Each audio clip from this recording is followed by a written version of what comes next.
Hello students. तो बच्चों आज हम बात करेंगे कि आप किस तरीके से आपके नीट 2024 एग्जाम के लिए केमिस्ट्री पोर्शन की स्पेसिफिकली अगर बात करें किस तरीके से आप 180 आउट ऑफ 180 स्कोर कर सकते हैं। तो सबसे पहली चीज़ कि अगर हम केमिस्ट्री को तीन सेक्शंस में डिवाइड करते हैं तो आपका एक पार्ट बनता है फिजिकल का, एक बनता है ऑर्गेनिक का और एक इनऑर्गेनिक का। जो आपका इस ईयर 24 के लिए जो सिलेबस है नीट का उसमें सबसे कम पार्ट है आपके इनऑर्गेनिक का। बाकी मेजर पोर्शन आपके फिजिकल और ऑर्गेनिक का ही है। इनऑर्गेनिक में मेजरली जो अगर 11th क्लास से बात करें क्या बचता है, पीरियोडिक टेबल, सेकेंडली आपका केमिकल बॉन्डिंग, वहाँ से आता है पी ब्लॉक एलिमेंट्स, और 12th स्टैंडर्ड से आता है आपका D and F block and coordination compounds. बस यही हैं आपके चैप्टर्स, ये 6 चैप्टर्स हैं। और एक नया टॉपिक इंक्लूड हुआ है दैट इज क्वालिटेटिव एनालिसिस, जहाँ से इनऑर्गेनिक पार्ट से सवाल आएंगे। अब बात करते हैं कि हर साल एक रेगुलर पैटर्न पे क्वेश्चंस जो देखने को मिलते हैं, जो रिपीटेटिवली आपसे ऑन एंड ऑफ ईयर आपसे पूछे गए हैं। कहीं एक आधा साल गैप लगता है, लेकिन अगर आप एक रूटीन देखें तो इस टाइप के सवाल बहुत पूछे जाते हैं। हम उन क्वेश्चंस के बारे में बात करेंगे। सबसे पहले अगर हम बात करें पीरियोडिक टेबल से, तो पीरियोडिक टेबल से जनरली जो सवाल पूछा जाता है वो आइसो इलेक्ट्रॉनिक स्पीशीज, पता नहीं उनका फेवरेट टॉपिक रहा है हमेशा, आइसो इलेक्ट्रॉनिक स्पीशीज से सवाल वो पूछते हैं, जहां पर आपको आइदर उनको आयनिक साइज के ऑर्डर में अरेंज करने को बोलते हैं, या फिर ये पूछ लेते हैं कि यहाँ पर ये गिवन स्पीशीज हैं, इनमें से कौन सी आइसो इलेक्ट्रॉनिक हैं। ठीक है, इस तरीके के कॉम्बिनेशंस एंड परम्यूटेशंस में आपसे सवाल पूछा जाता है। नेक्स्ट आता है आपका केमिकल बॉन्डिंग। तो अगर मैं केमिकल बॉन्डिंग की बात करूं तो केमिकल बॉन्डिंग अपने आप में एक बहुत इंपॉर्टेंट चैप्टर है। कैसे, यहाँ से सवाल 2-3 तरीके से पूछे जाते हैं। पहला, आपसे पूछा जाएगा रिस्पेक्टिव गिवन मॉलिक्यूल या आयन का आपको क्या बताना है, हाइब्रिडाइजेशन बताना है। और आपसे पूछ लिया जाएगा कि इस गिवन मॉलिक्यूल या आयन का स्ट्रक्चर कैसा होगा, या फिर शेप या ज्योमेट्री कैसी होगी। तो यहाँ से इस तरीके के सवाल आते हैं। तो आपके पास जितने भी मॉलिक्यूल्स आयन्स का आप हाइब्रिडाइजेशन निकालना सीखें, उनके शेप सीखें, respective bond pair and lone pair के कॉम्बिनेशंस में क्या ज्योमेट्री होती है वो आपको आनी चाहिए। और इस तरीके का एक सवाल हर साल श्योर शॉट आता है, चाहे आइसो स्ट्रक्चरल टाइप से पूछ लें या सिमिलर हाइब्रिडाइजेशन से पूछ लें। इस तरीके से एक सवाल पक्का आता है केमिकल बॉन्डिंग से। दूसरा इंपॉर्टेंट जो केमिकल बॉन्डिंग में क्वेश्चन पूछा जाता है वो आता है फजान्स रूल से, जहां आपसे कोवेलेंट कैरेक्टर की वो बात करते हैं कि कोवेलेंट कैरेक्टर एक इंपॉर्टेंट रोल प्ले करता है। आपसे बोल देंगे गिवन कंपाउंड्स में बताइए अरेंज करना है इन्हें इंक्रीजिंग या डिक्रीजिंग ऑर्डर में। तो पहला हो गया हमारे पास, जहां पर आपको hybridization, structure, shape and geometry आनी चाहिए हर एक मॉलिक्यूल और आयन की। दूसरा, आपको फजान्स रूल अच्छे से आना चाहिए, क्योंकि ऑन एंड ऑफ ईयर देखा गया है कि केमिकल बॉन्डिंग से इस टॉपिक से पर्टिकुलरली सवाल पूछे गए। फिर हम आते हैं पी ब्लॉक से 13 to 18 की अगर मैं बात करूं तो देखो पी ब्लॉक का जो पोर्शन है कंपाउंड्स वाला पार्ट तो उन्होंने पहले ही कम कर दिया है सिलेबस से। अब बचा क्या है, आपकी फिजिकल एंड केमिकल प्रॉपर्टीज बचती हैं। तो देखो अगर मैं बात करूं स्पेसिफिकली बोरॉन फैमिली की, तो बोरॉन फैमिली में आपको जो ये ट्रेंड्स होते हैं, जैसे आपके एटॉमिक रेडियस का ट्रेंड हो गया, स्पेशली आप देखते हैं कि अगर मैं ग्रुप 13 की बात करूं तो ग्रुप 13 में क्या है, बोरॉन फैमिली एटॉमिक रेडियस की बात करें तो एक जनरल ट्रेंड फॉलो नहीं होता। डाउन द ग्रुप जा रहे हैं, शेल्स बढ़ते हैं तो क्या होना चाहिए, एटॉमिक रेडियस बढ़ना चाहिए, लेकिन वहां पर वो एटॉमिक रेडियस ऐसा देखा गया कि ये ट्रेंड फॉलो नहीं हो रहा है। एटॉमिक रेडियस कंटिन्यूअसली क्या हो रही है, इंक्रीज नहीं कर रही है, क्योंकि कहीं ना कहीं गैलियम और एल्यूमिनियम के बीच में साइज डिफरेंस देखा गया ड्यू टू ट्रांजिशन कॉन्ट्रैक्शन। तो इसके जो एटॉमिक रेडियस के ट्रेंड्स हो गए, आयनाइजेशन एंथैल्पी के ट्रेंड हो गए, इलेक्ट्रोनेगेटिविटी का ट्रेंड हो गया, मेल्टिंग पॉइंट का हो गया, बॉइलिंग पॉइंट का हो गया, डेंसिटी का हो गया। ये 5-6 पॉइंट्स ऐसे इंपॉर्टेंट हैं जिनके ट्रेंड्स आपको पता होने चाहिए। ठीक है, रही बात, इसमें एक टॉपिक आता है बोरॉन फैमिली के मेंबर्स जब हेलोजन से रिएक्ट करते हैं तो क्या बनाते हैं, हेलाइड्स बनाते हैं।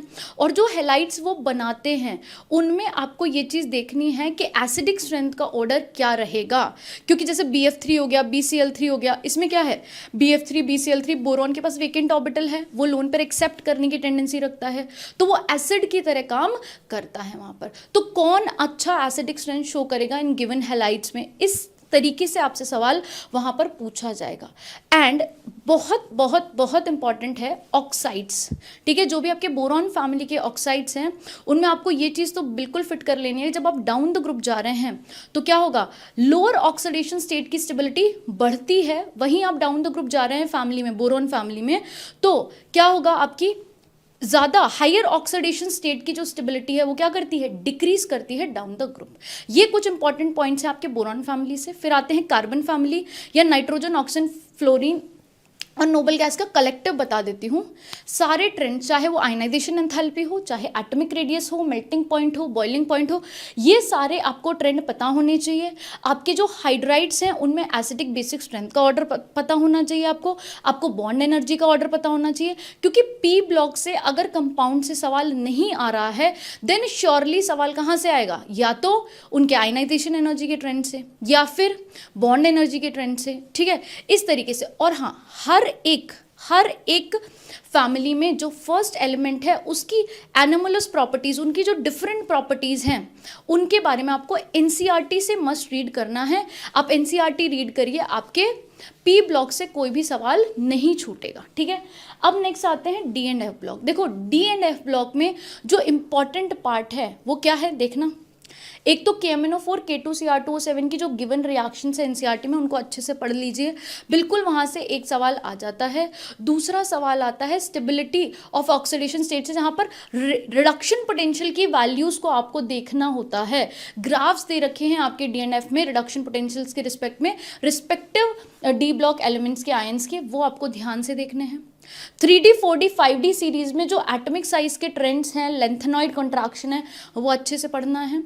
एफ ब्लॉक में सीधा सवाल आता है इलेक्ट्रॉनिक कन्फिग्रेशन से, कहीं वो इधर उधर से सवाल पूछते नहीं है। हर साल एफ ब्लॉक से जब भी सवाल आया है इलेक्ट्रॉनिक कन्फिग्रेशन से आया है, तो चुपचाप बैठकर एक दिन 10 मिनट का टाइम लगेगा, 20 मिनट का टाइम लगेगा, एफ ब्लॉक के जितने एलिमेंट्स हैं उनके atomic number with electronic configuration पढ़ लेना। और ऐसा नहीं है कि सिर्फ एटॉमिक वाले ही पढ़ो, उनके जो आयनिक स्टेट होगी जैसे +1 +2 +3 वाले इलेक्ट्रॉनिक कन्फिग्रेशन भी पढ़ लेना। और इसमें 4 इंपॉर्टेंट आयंस हैं, सीरियम, यूरोपियम, यटर्बियम और टर्बियम। इन 4 की अगर हम बात करें तो वैसे कॉमन ऑक्सीडेशन स्टेट क्या होती है, लैंथेनॉइड्स की +3 होती है, पर ये +3 के अलावा +2 एंड +4 ऑक्सीडेशन स्टेट भी शो करते हैं ये 4 एलिमेंट्स। तो ये ऐसा क्यों करते हैं वो भी आपको पढ़ना है। इन 4 एलिमेंट से ही ऑक्सीडेशन स्टेट का सवाल पूछा जाता है। दूसरी चीज़, एफ ब्लॉक में आपका इलेक्ट्रॉनिक कन्फिग्रेशन इंपॉर्टेंट है। अब आते हैं कोऑर्डिनेशन कंपाउंड्स पे। तो कोऑर्डिनेशन कंपाउंड से फेमस सवाल आता है मैग्नेटिक मोमेंट से। गिवन कॉम्प्लेक्स में आपको रिस्पेक्टिव मेटल के लिए क्या पूछा जाएगा, मैग्नेटिक मोमेंट मतलब म्यू का वैल्यू पूछा जाएगा। आपको 4 कॉम्प्लेक्स गिवन होंगे, 4 आपके पास मैग्नेटिक मोमेंट के वैल्यूज गिवन होंगे बोर मैग्नेट्रॉन में, और आपको या तो मैच द कॉलम के हिसाब से दे दिया जाएगा, ठीक है, या फिर किस तरीके से पूछेंगे, गिवन कॉम्प्लेक्स में कितने, जो सेंट्रल मेटल एटम है उसके पास कितने अनपेयर्ड इलेक्ट्रॉन हैं, ठीक है, वो आपको आना चाहिए। आपको स्प्लिटिंग आना चाहिए, आपको पता होना चाहिए कि कौन सा लिगेंड कब स्ट्रॉन्ग फील्ड की तरह काम कर रहा है, कब वीक फील्ड की तरह काम कर रहा है। तो वहां पर आपको VBT और CFT पर पूरा फोकस देना है।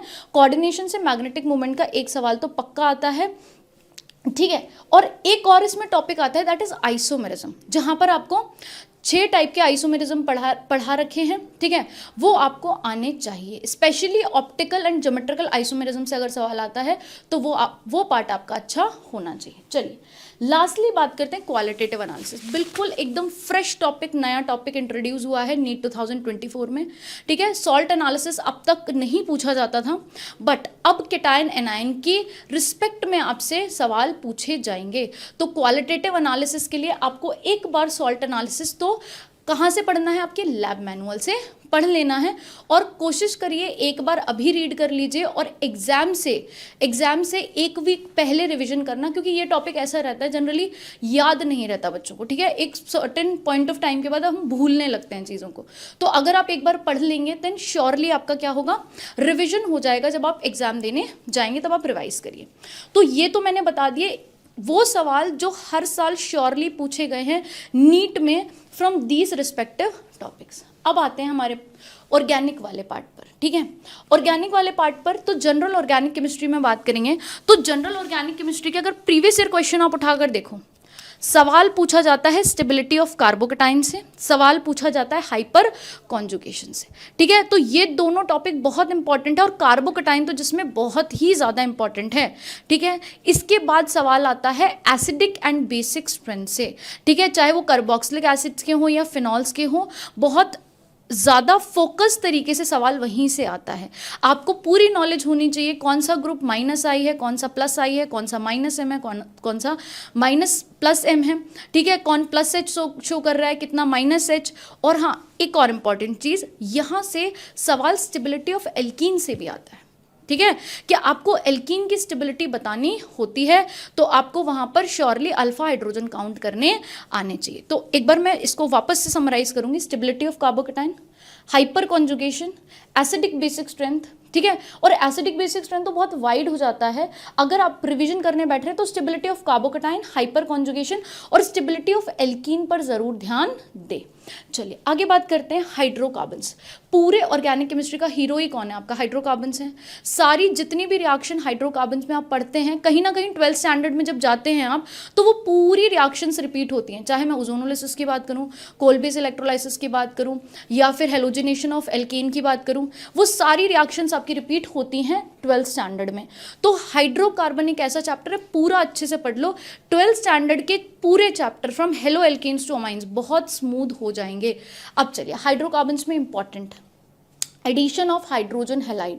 एल्कीन पर जब हम HX का एडिशन कराते हैं तो वो आपको आना चाहिए। किस तरीके से मार्कोनिगोव रूल लगता है, कब नेगेटिव पार्ट एल्कीन के किस कार्बन पर जुड़ेगा, वो आपको पता होना चाहिए। एंटी मार्कोनिगोव रूल कब लगता है? जब हम HBr का एडिशन कराते हैं परऑक्साइड के प्रेजेंस में। तो ये मार्कोनिगोव और एंटी मार्कोनिगोव रूल से सवाल पूछे जाते हैं। ठीक है, अब एक अच्छी बात बताती हूँ, इसमें एक पार्ट आता है एल्कीन और एल्काइन का। एल्कीन एल्काइन के साथ आपके हाइड्रेशन के सवाल बहुत आते हैं, जहाँ पर आप एल्कीन और एल्काइन पर एडिशन करते हैं वाटर का। देखो 2-3 तरीके होते हैं वाटर के एडिशन के। एक तो एसिड कैटलाइज हाइड्रेशन होता है, एक हाइड्रोबोरेशन ऑक्सीडेशन होता है। ठीक है, और इसके अलावा क्या होता है? ऑक्सीमर्करेशन, डीमर्करेशन। इन तीनों टॉपिक से एक हाइड्रेशन का सवाल पक्का बन जाता है। तो हमने 2 बातें कर ली हैं, एक तो एडिशन ऑफ हाइड्रोजन हैलाइड, दूसरा हमने बात कर लिया hydration of alkene and alkyne. अब आते हैं बेंजीन की तरफ। तो बेंजीन क्या, इसके अलावा जितने भी आपके बेंजीन हो गया, फिनॉल हो गया, आपका हेलो अरीन्स हो गए, आपका एनिलीन हो गया, आपका बेंजोइक एसिड हो गया, आपका बेंजल्डिहाइड हो गया, इन सब पर इलेक्ट्रोफिलिक सब्स्टिट्यूशन रिएक्शन का फिक्स फंडा है कि अगर रिंग से जो ग्रुप जुड़ा हुआ है आपका, उसके पास अगर डबल बॉन्ड है तो वो ग्रुप कैसा कहलाएगा? -M ग्रुप कहलाएगा। रेजोनेंस उस ग्रुप के डायरेक्शन में होगा तो मेटा डायरेक्टिंग प्रोडक्ट बनता है, क्योंकि जो इलेक्ट्रॉन की डेंसिटी सबसे हाईएस्ट होती है वो मेटा पर होती है, इलेक्ट्रोफाइल वहां अटैक करता है। वहीं अगर रिंग से जस्ट जुड़े एटम के पास लोन पेयर है, देन श्योरली वो ग्रुप +M की तरह काम करेगा, ऑर्थो पैरा पोजीशन पर इलेक्ट्रॉन डेंसिटी बढ़ाएगा तो इनकमिंग इलेक्ट्रोफाइल ऑर्थो और पैरा पर अटैक करता है। तो ये इलेक्ट्रोफिलिक सब्स्टिट्यूशन रिएक्शन आप बेंजीन का पढ़ो, हेलोअरीन का पढ़ो, चाहे फिनॉल का पढ़ें, चाहे आप XYZ किसी का भी पढ़े, एनिसॉल का पढ़ें, सब में आपको एक ही पैटर्न देखने को मिलेगा। Either product will form ortho para directing और मेटा डायरेक्टिंग। अगर जुड़ा ग्रुप रिंग से कैसा है? -M है तो मेटा डायरेक्टिंग प्रोडक्ट है, +M ग्रुप जुड़ा है रिंग से तो ऑर्थो पैरा डायरेक्टिंग प्रोडक्ट आपका बनेगा।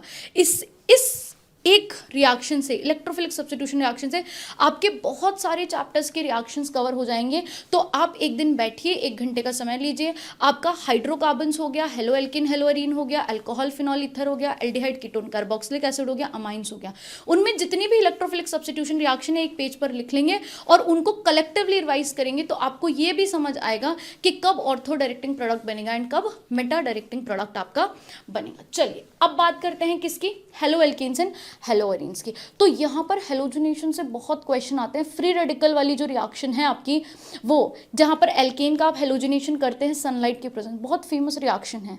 इसमें एक और रिएक्शन आती है, दैट इज वुड्स रिएक्शन, वो भी बहुत फेमस रिएक्शन है। ये आपको पता होना चाहिए कि किस तरीके से रिएक्शन होंगी।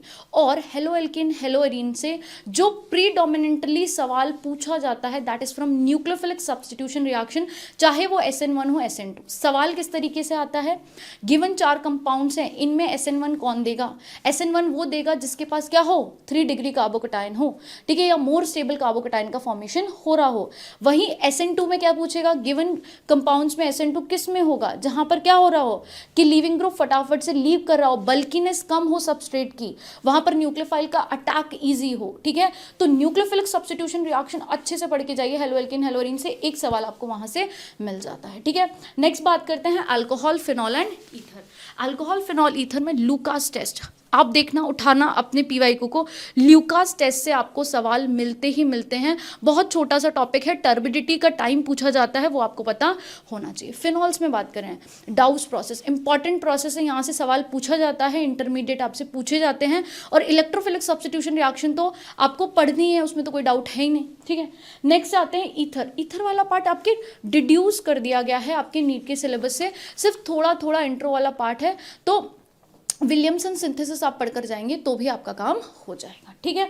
चलिए अब बात करते हैं एल्डिहाइड, कीटोन, कार्बोक्सिलिक एसिड। ये पूरा चैप्टर ही अपने आप में बहुत इंपॉर्टेंट चैप्टर है, ठीक है। यहाँ पर आपकी सारी अच्छी अच्छी रिएक्शंस आती हैं, चाहे मैं एल्डोल की बात करूँ, कैनिजारो, ये तो मतलब बोलते हैं ना पसंदीदा रिएक्शंस हैं नीट के पेपर की, जहाँ पर एल्डोल कैनिजारो से हर साल या तो एल्डोल से पूछेगा या कैनिजारो से सवाल जरूर आता है, या फिर इटार्ड रिएक्शन बहुत इंपॉर्टेंट, फोर्थ आइडोफॉर्म। ये 4 रिएक्शन पढ़ के जाओ, एक क्वेश्चन पक्का सही होगा। आइडोफॉर्म उनका फेवरेट टॉपिक है, ठीक है, एल्डोल उनका फेवरेट टॉपिक है, आपका कैनिजारो बहुत फेवरेट टॉपिक है उनका, और इटार्ड का भी उन्होंने पूछा हुआ है इंटरमीडिएट क्या बनता है। और इसमें एक पार्ट बचता है, दैट इज ओजोनोलिसिस। ओजोनोलिसिस तो वैसे आप हाइड्रोकार्बन्स में ही पढ़ लेते हो, ओजोनोलिसिस वो सेम चीज़ अप्लाई होती है, लेकिन ओजोनोलिसिस से भी अच्छे सवाल आपको मिल जाते हैं। तो ओजोनोलिसिस हाइड्रोकार्बन में पढ़ो या यहाँ पढ़ो, एक ही बात है, आपको पढ़ना तो है ही। चलिए नेक्स्ट आते हैं, हम बात करते हैं यहाँ पर कीटोन्स की।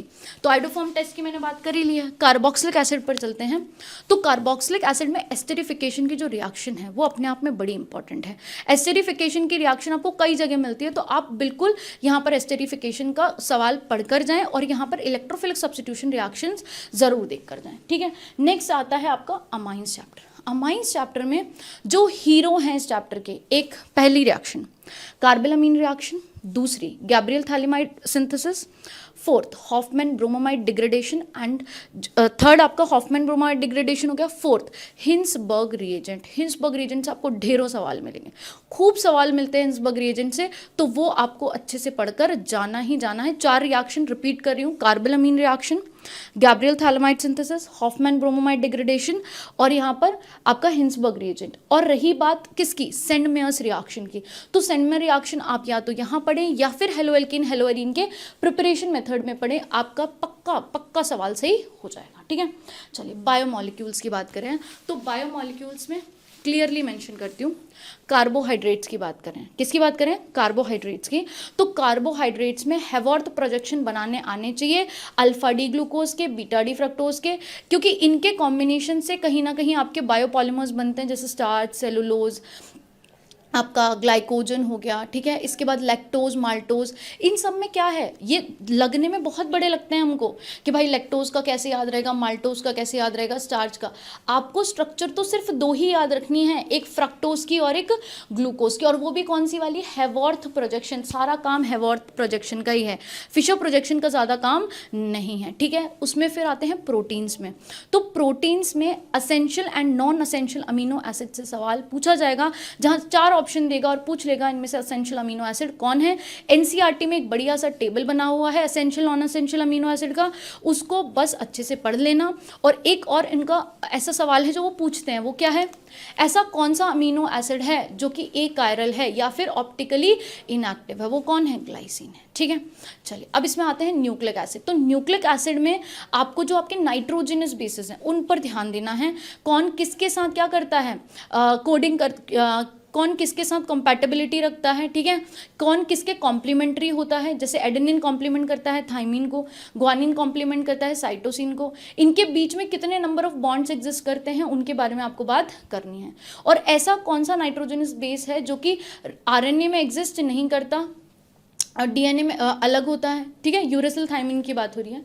चलिए अब नेक्स्ट हम बात करें structural identification and practical organic chemistry. किसकी बात कर रहे हैं? Practical organic chemistry. तो देखो स्ट्रक्चरल आइडेंटिफिकेशन की अगर मैं बात करूं तो जो हम ओजोनोलिसिस या हाइड्रोजनेशन पढ़ते हैं वो अगर हमें रिवर्स फॉर्म में पूछा जाए, जहां आपको प्रोडक्ट दे दिए जाए और आपसे पूछा है कि सबस्ट्रेट बताओ, तो आपको क्या करना होता है, वो वाला पार्ट स्ट्रक्चरल आइडेंटिफिकेशन में पूछा जाता है। अगर आपने हाइड्रोकार्बन चैप्टर में अच्छे से ओजोनोलिसिस पढ़ लिया है तो स्ट्रक्चरल आइडेंटिफिकेशन में आपको मेहनत करने की ज़्यादा ज़रूरत नहीं है। ठीक है, देखो प्रैक्टिकल ऑर्गेनिक केमिस्ट्री से बात करूं तो क्रोमैटोग्राफी इज इंपॉर्टेंट, जहाँ जो आपको पढ़ना चाहिए। ठीक है, कुछ इंपॉर्टेंट टेस्ट हो गए जैसे ब्राउन रिंग टेस्ट हो गया, ठीक है, फंक्शनल ग्रुप के कुछ टेस्ट हो गए वो। और एक और चीज़, जैसे लास्ट ईयर एक सवाल पूछा गया था लसाग्नेस एक्सट्रैक्ट में हमने कुछ ऐसा कोई कंपाउंड है जिसमें नाइट्रोजन भी है, सल्फर भी है, कार्बन भी है, नाइट्रोजन भी है, उसमें अगर हम फर्दर कुछ और ऐड करेंगे तो कैसा कलर आएगा।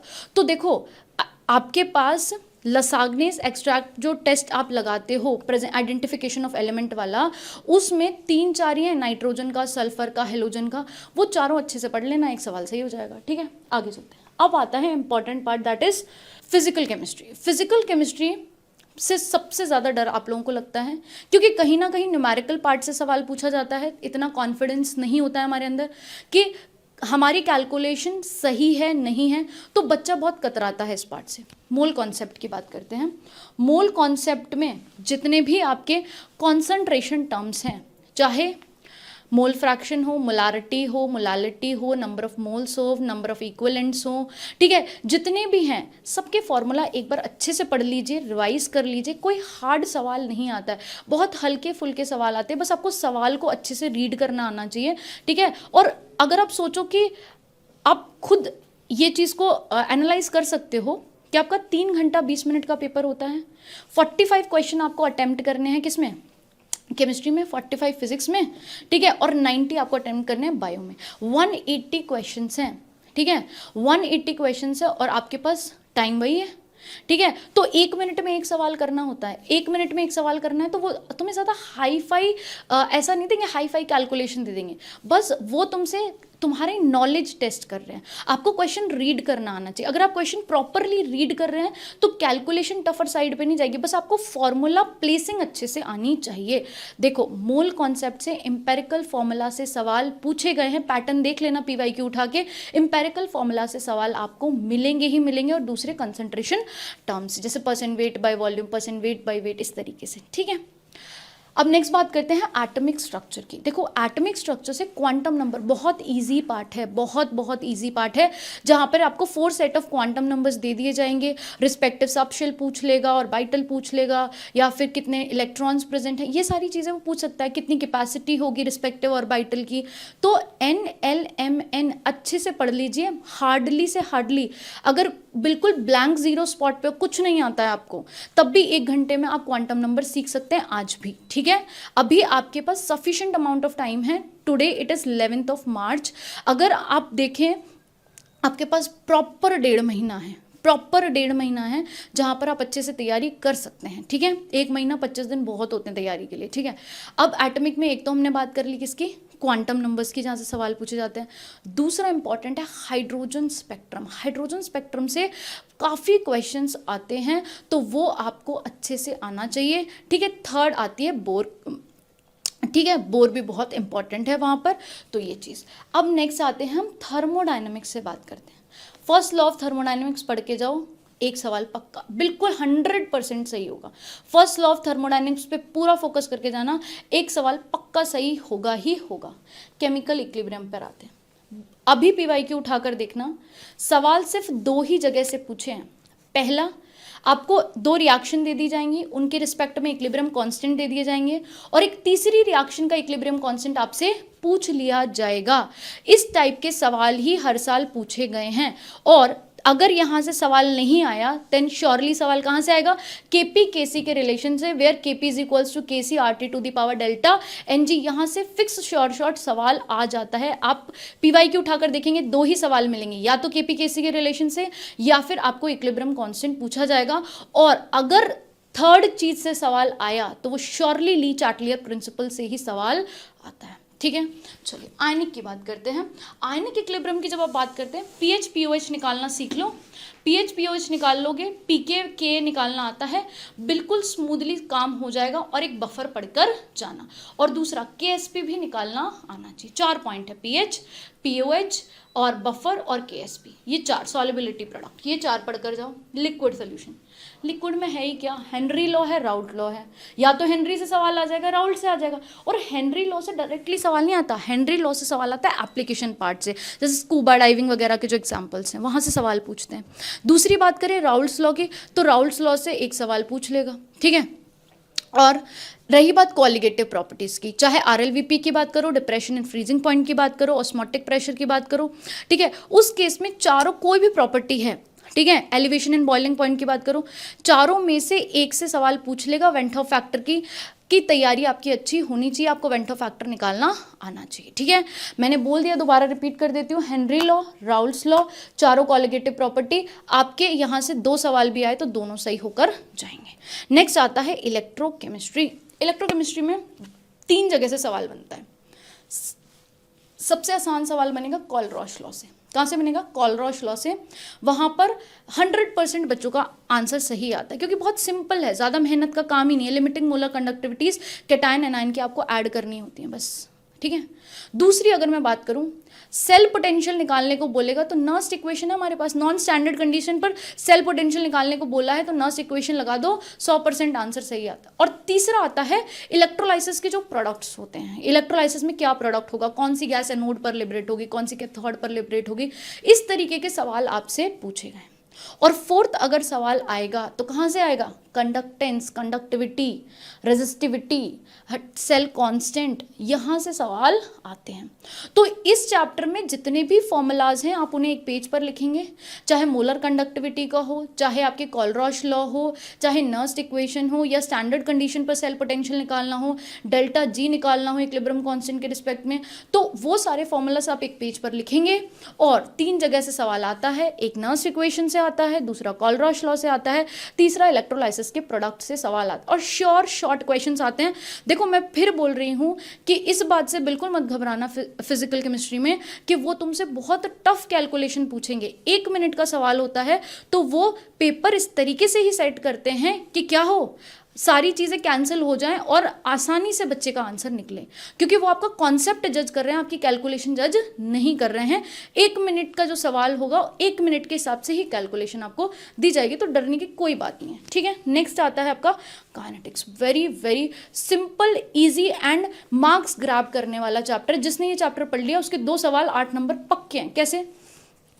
एवरेज रेट आपको लिखना आना चाहिए। एवरेज रेट जिसको लिखना आता है किसी भी रिस्पेक्टिव रिएक्शन का, उसके रेट ऑफ रिएक्शन वाले सवाल तो गलत हो ही नहीं सकते। एवरेज रेट लिखना सीख लो, एक सवाल वहां से आपका बन जाता है। दूसरा सवाल आता है ऑर्डर ऑफ रिएक्शन से। अब ऑर्डर ऑफ रिएक्शन बहुत तरीके से पूछता है, देखना। कई बार आपको बोल देगा आपके के रेट कांस्टेंट की यूनिट दे देगा, ठीक है। आप उससे क्या आइडेंटिफाई कर सकते हो? ऑर्डर ऑफ रिएक्शन आइडेंटिफाई कर सकते हो, फर्स्ट ऑर्डर है, सेकंड ऑर्डर है।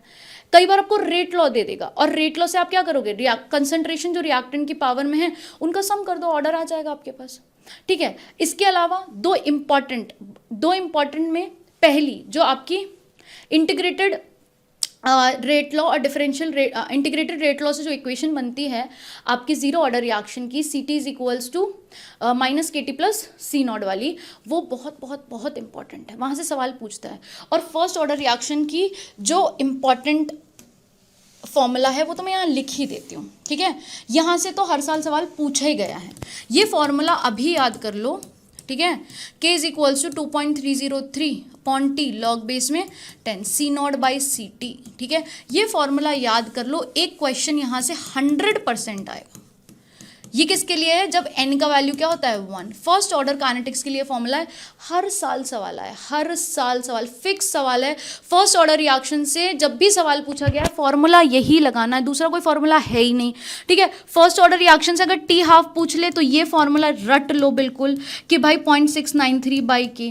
और अगर जीरो ऑर्डर रिएक्शन के लिए टी हाफ की बात करें तो क्या हो जाएगा? सी नॉट अपॉन 2 के। मतलब याद ही होनी चाहिए, बाई हार्ट होने चाहिए 3 फॉर्मूला तो, ठीक है। और कई बार ऐसे सवाल भी पूछते हैं कि ये बताइए कि भाई हाफ लाइफ है, कौन कंसंट्रेशन से इंडिपेंडेंट है या कंसंट्रेशन डिपेंडेंट है, इस टाइप के सवाल आते हैं, ठीक है। और रेट लॉ से भी इस तरीके के सवाल आते हैं, रेट लॉ और आपका एवरेज रेट, ठीक है, इन दो से सवाल घूम फिर के वो पूछ लेता है, ठीक है। जैसे ऐसे सवाल आएंगे, मान लो मैंने कंसंट्रेशन को डबल कर दिया तो रेट ऑफ रिएक्शन पर क्या फ़र्क पड़ेगा, ठीक है, इस तरीके के सवाल आते हैं। और एक और यहाँ से सवाल पूछता है, वो कहाँ से पूछता है, एक्टिवेशन एनर्जी से, जहाँ पर क्या है ln K2/K1 is equals to EA/2.303R 1/T1 minus 1/T2, ये इंपॉर्टेंट एक फॉर्मूला है।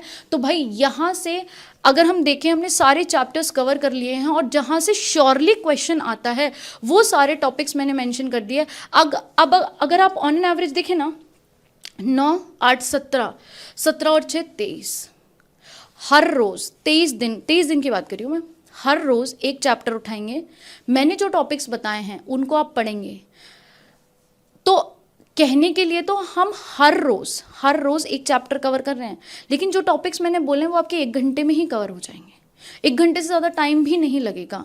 तो मैंने ये जो इंपॉर्टेंट टॉपिक्स बताए हैं जहाँ से श्योरली सवाल आते हैं, वो इसलिए बताए हैं कि जब आप रिवीजन करने बैठे तो एम्फेसाइज करके पढ़ें, क्योंकि देखो जब ड्यूरेशन कम होता है तो जो स्मार्ट बच्चा होता है वो स्मार्ट स्टडी करता है, वो सिलेक्टिव पोर्शन पढ़ता है जहाँ से क्वेश्चंस के पूछे जाने की प्रोबेबिलिटी मैक्सिमम होती है, ठीक है। और यहाँ पर एक टॉपिक हमारा छूट रहा था, रेडॉक्स, उसको भी डिस्कस कर लेते हैं। रेडॉक्स रिएक्शन, बैलेंसिंग का सवाल आता है, बैलेंसिंग का या ऑक्सीडेशन स्टेट का सवाल यहाँ से पूछा जाता है। तो रेडॉक्स में बैलेंसिंग आपको आनी चाहिए, और बैलेंसिंग तो वैसे भी आनी चाहिए क्योंकि पूरे केमिस्ट्री में वो आपको हेल्प करती है।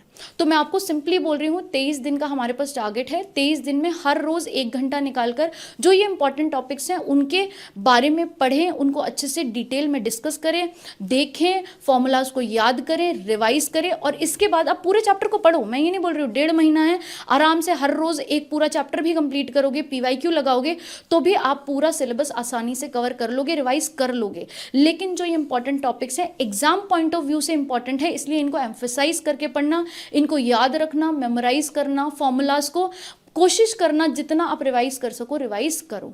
ऑर्गेनिक की जितनी भी रिएक्शंस हैं लिख कर प्रैक्टिस करें, जितना आप लिखेंगे उतनी केमिस्ट्री निखर कर आती है। जिसके हाथ चलते हैं ना उसकी केमिस्ट्री अच्छी होती है। अगर कोई आंखों से पढ़ रहा है ना, सिर्फ पन्ने पलट रहा है, उसकी केमिस्ट्री कभी अच्छी नहीं हो सकती, ये बात गारंटी है। जितना आप लिख कर पढ़ेंगे उतना आप निखर कर आएंगे अपने सब्जेक्ट में, और केमिस्ट्री सब्जेक्ट ही ऐसी है जितना आप लिखेंगे उतनी अच्छी होगी आपकी केमिस्ट्री। तो आई होप मैंने आपको एक अच्छा टारगेट दे दिया है अचीव करने के लिए कि 23 दिन में आप ये पूरा सिलेबस कवर कर सकते हैं, इंपॉर्टेंट टॉपिक्स कवर कर सकते हैं, and surely you can score 180 out of 180 in your chemistry part in your NEET 2024।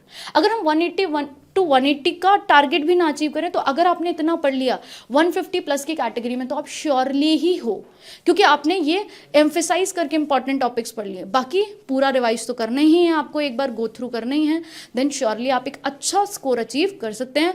Hope this video helped you and all the best for your exam. Thank you.